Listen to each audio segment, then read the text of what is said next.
What up, YouTube? All to the double E dash to the Z01 coming at you.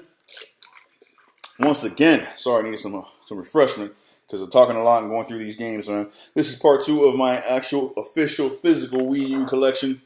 Went through a good amount of games in part 1. We're just going to pick up right where we left off. Last game was Sonic All-Stars Racing Transform. So we're picking up now with Batman Origins.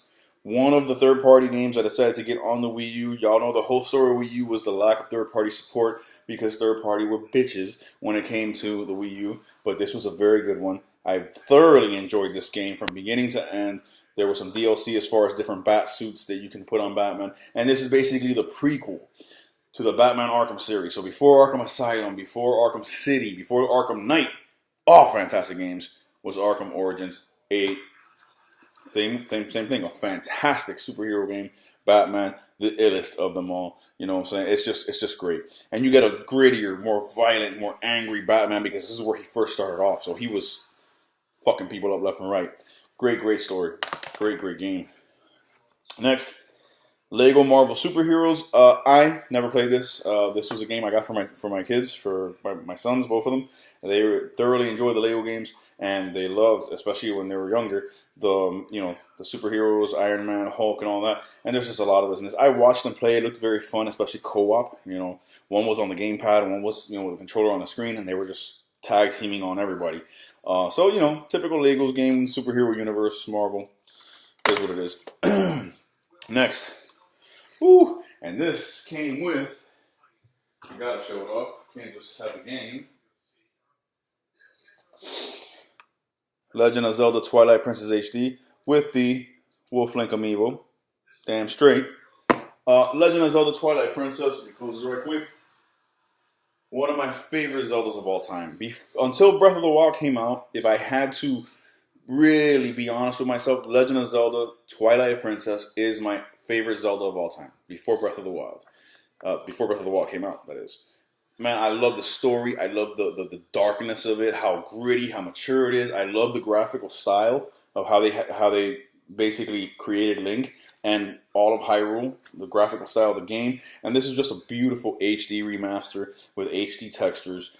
Much better looking than the original version I picked up on Wii or the GameCube, depending on which one you have. And just with the Wolf Link amiibo and all that. They did a couple quality of life fixes in the game as far as gameplay, but it is just a phenomenal Zelda game, and I had to get it when they announced it. The Wii U is your Zelda machine, by the way. Every fucking Zelda ever is playable on the Wii U. Just think about that. New Super Mario Bros. U. Now, this is either just released or about to release now on the Switch, a port of it. But this is the original, man. And it's just a fantastic 2D platformer. 2D Mario goodness in HD for the first time. It was a launch title on the Wii U. I got it shortly after launch, and it's just a gorgeous game to behold. Up to four players can play at the same time, multiplayer. Great level design. I also got the downloadable content, New Super Luigi's U, which is like a challenge mode. It's another 80 levels or so, but with only 100 seconds to complete each level. Fast, the secrets and the coins are all located in different areas, and you play as Luigi. Got them both. This is just a fantastic game. And I remember when this was popping, when this was out, Miiverse integration, you would go throughout the level, the world map, and you would see different Miis from all your people on your friend list with their comments about this level or that level. Man, Miiverse was just phenomenal. Star Fox Guard. This came with a game you'll see later on in my collection, Star Fox Zero. I have yet to play this game. I actually did open it up. I took the cellophane off and never even put it in the Wii U. It's just a little bonus tower defense game. I've seen gameplay of it. It does look fun. Maybe one day I'll get into it, but it just came with Star Fox Zero, so it's just here in my collection. But, it's an extra game. Call of Duty Black Ops 2. This was probably my most played first-person shooter on the Wii U. A port from the 360 and the PS3 version early on in the Wii U's life cycle. I think it was at launch. And to me, everybody says, the Call of Duty ports and the third-party ports usually ran poorly on the Wii U. I never had an issue with this game. Ran buttery smooth. And it had an advantage. Aside from just your straight-up, gamepad play where you can play the entire game here on your gamepad, so the TV's freed up for somebody else to watch the TV they want. When I used to play this with my ex-wife or with anybody, and we wanted to go online, somebody, whoever played with me had their own dedicated screen right here on the gamepad, and I had the entire TV for myself, or vice versa, and we would both go online together to do team deathmatch and all that shit with people all over the world. That's something you couldn't do on the other consoles. So I loved Black Ops 2. I played hundreds and hundreds of hours of online with this title on the Wii U. Man, it was just great, man. And it was so beautiful, the game, graphically. Next, Sonic Lost World, the Deadly Six Bonus Edition. I don't know why they put that there. I think the Deadly Six are in every version of Sonic Lost World. I mean, it's part of the game. But it's a 3D Sonic game made by the same team that made Mario Galaxy. So there is a pedigree there of quality.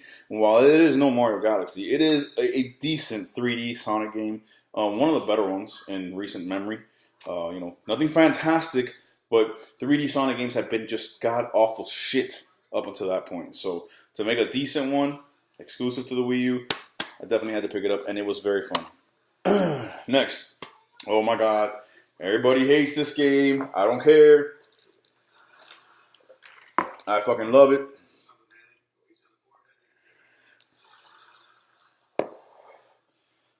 Star Fox Zero. Now, I will admit that the controls for this game, they're not broken, but they are difficult. There is a learning curve, and they're just so forced on you that it turned off a lot of people. But once you do get the hang of it, it is a great game that it controls wonderfully, and it is a good Star Fox game. And one thing I couldn't stand about this game is the way that people were calling it a Star Fox 64 remake. There are extra levels in here that are not in Star Fox. There is a brand new vehicle that's not in Star Fox 64. It is a new game. It does take a lot from Star Fox 64, more than you would like, but it is not Star Fox 64. It is a different game. There's extra levels. Like I said, they were not part of the Star Fox 64 campaign. There's an extra vehicle, more different ways of playing, and just a differential in gameplay that separates it from that game. Graphically, it's beautiful. Story-wise, it's Star Fox. Star Fox, it seems like they're scared to, ever since Star Fox Assault, which was great on the GameCube, it seems like they're scared to write another chapter in the story, and they just keep reliving the same, story. But still, it's Star Fox in HD. Phenomenal. And it has a fucking 2-player co-op mode that is fucking bananas if you play it. Next, Assassin's Creed 4 Black Flag. This is my favorite Assassin's Creed of all time. To this day. I still haven't played Origins. Origins looks phenomenal. With the whole Egyptian theme and all that. Odyssey doesn't really catch my attention because it's the Spartans and the Romans, and I just never really cared for that time period or that empire, so it doesn't capture my attention. But Black Flag, the pirates, nigga. Bro, I decked out my ship. I cruised around the Caribbean, open world. I explored various islands. I went to naval battles with different pirates and different, Navy ships. I went hunting for great whites and hammerheads. This was just such a fucking awesome open world adventure game. Assassin's Creed Black Flag. And again, the Assassin's Creed games are another set of third-party games that they said, the Wii U ports don't run good, their frame rate, this and that. I never had an issue. I loved it. Ran buttery smooth. Enjoyed the shit out of it. Hundreds of hours in this. Next. Wonderful 101. This is one of the best action games I've ever played in my life. This is right up there with Bayonetta and, games like that. And it's made by the same studio, Platinum Games. It's just a quirky, over-the-top, extreme action game. Fucking amazing characters, great dialogue, super funny, and just epic. And the controls, using the gamepad to draw out your shapes of your weapons and all that, it's just awesome. This is a criminally underrated game. And this is one of the few games that I've said it before, I hope this is one of the Wii U games that gets ported onto the Switch. Because the Switch has such a bigger audience than the Wii U, that I feel like this game would finally get the love and the exposure it deserves. What a gem. You have to have this in your Wii U collection. Next. This is just the box for Star Fox Zero. It's big because it came with Star Fox Guard and Star Fox Zero both packed in. That is what it is. Boom. Another Zelda HD remake.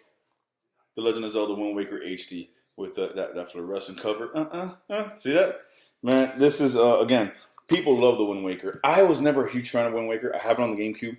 Never really got too far into it. But when I saw this HD remake on the Wii U, how beautiful it was, all the quality of life fixes and issues that got resolved in this version, the fast sailing and things like that, I was like, you know what, I'm a double dip and I'm gonna get this, and it was worth it, man.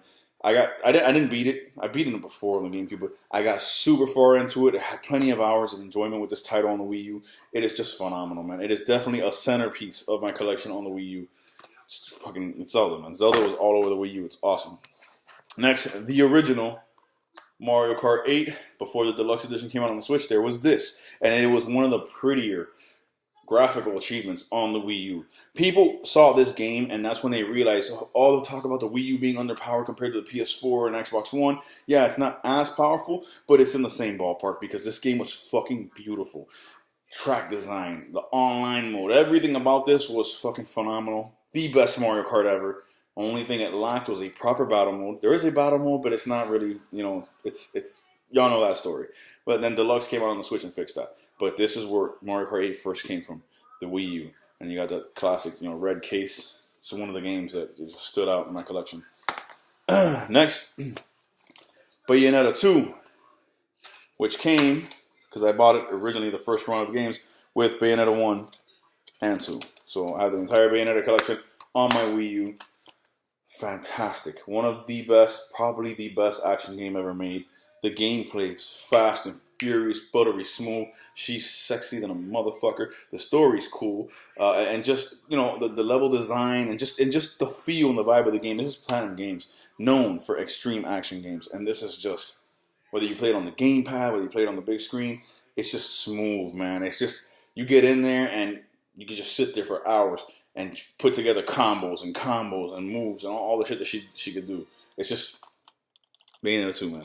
Exclusive. Before it came out on the Switch, exclusive to the Wii U. But either way, it's exclusive to Nintendo. So if you want Bayonetta, you need Nintendo. Next, Captain Toad's Treasure Tracker. I remember hearing about this when it was coming out. Oh, I still have the receipt and everything. when it first came out. And I thought to myself, what a great idea. Because in Super Mario 3D World, there were, those little side levels that were Captain Toad. And they were such a fun distraction from the game. I remember thinking to myself, what if they made an entire game out of this theme? Toad, no jumping, level manipulation, puzzle, solving game. And here it is. And it's phenomenal. And it actually serves as a precursor to 3D World, because if you beat the entire game and find that secret ending, it's a precursor leading into 3D World. So it's just a friggin' very charming puzzle game, which I'm not a big fan of puzzle games, so this is probably the only one I own on the Wii U and pretty much on any console, but it was definitely worth it. Beautiful graphics, great controls where you can manipulate the gamepad to turn the level around or just use the joysticks, either way. And it was cool, man. It was really cool. Call of Duty Ghosts, another Call of Duty game on the Wii U. For the lack of third-party support the Wii U had, and it did have a lack, early on it had good support from Activision, Ubisoft, and companies like that. Call of Duty Ghosts is one of my favorite Call of Duties. I love the map, the level design as far as the multiplayer, the different maps. And I still hook this up to this day and jump online and people are playing. Just a great Call of Duty game, great single-player campaign, great multiplayer action. Allows you to play with the Wiimote and Nunchuck for full motion controls in a first-person shooter. Fucking love it. Next, actually, we're going to cut it right there. I still got about 6 games to get through, so we're going to do a part 3. And then we'll talk a little bit more about the Wii U, man. God bless y'all. Stay gaming. Peace.